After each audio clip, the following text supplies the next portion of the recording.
So today we're talking with Dr. Colin Nicholas about the representation of Orang Asli in the media, which is important to a media council because one of the issues that a good media council deals with is issues of discrimination against marginalised groups such as Indigenous people, refugees and migrants.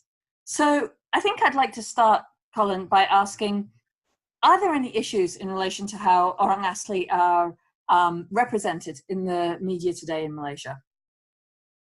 It all depends on who's doing the representation, because there are two categories of news, general categories.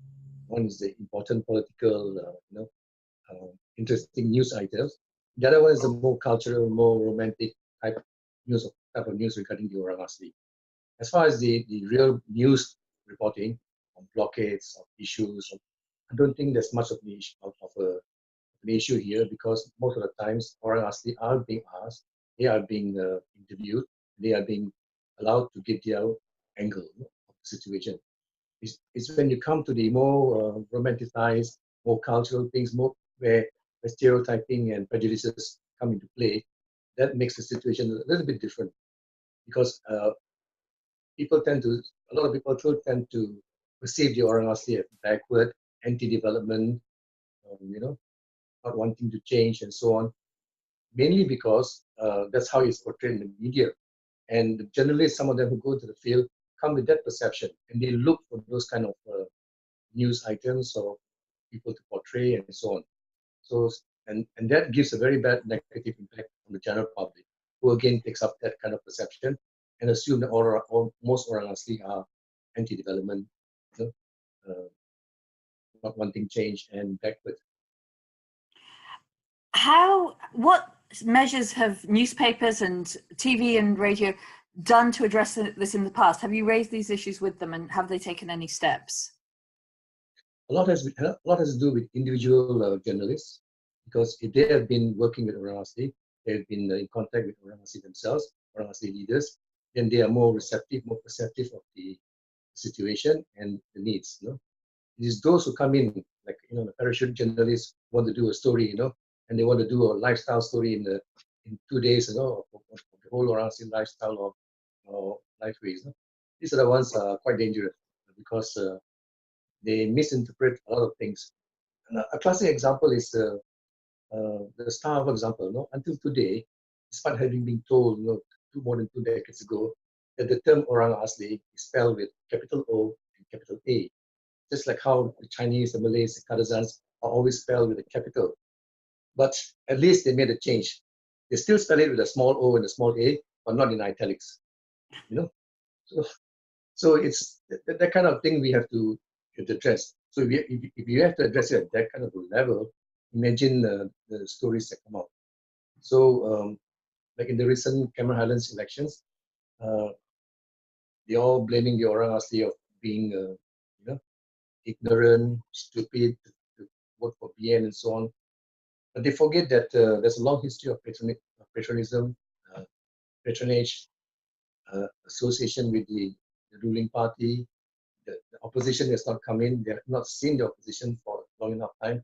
Despite the fact in Cameron Highlands, the Orang Asli did change. In the past, where there was 10% of the votes for the opposition, or rather the government, for the Pakatan Harapan now it's 30%. That's a dramatic change. But people are not reporting on that improvement, that change. They're looking at the majority of Orang Asli who are still supporting Najib and DN and so on. So we need to focus more on the positive changes that are happening among the Orang Asli, and also addressing their needs. I think one of the key roles that a media council can play is standard setting. So, for example, setting the standard that when you report the words Orang Asli, you capitalize the O and the A.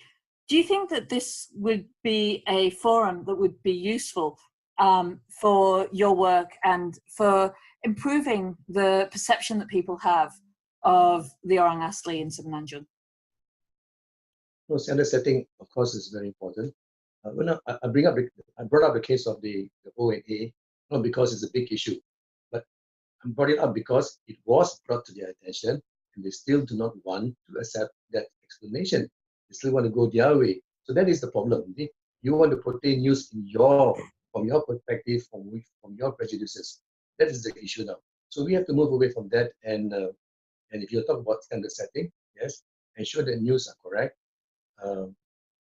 just, and gives a fair deal to the people being portrayed or written about.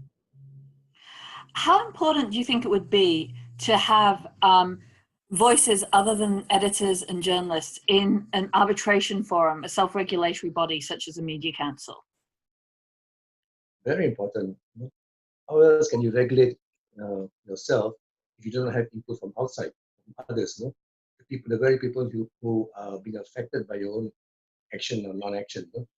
So yeah, it's very important to have people from outside the media, outside the journalism circle, to be part of this standard setting group or overseer.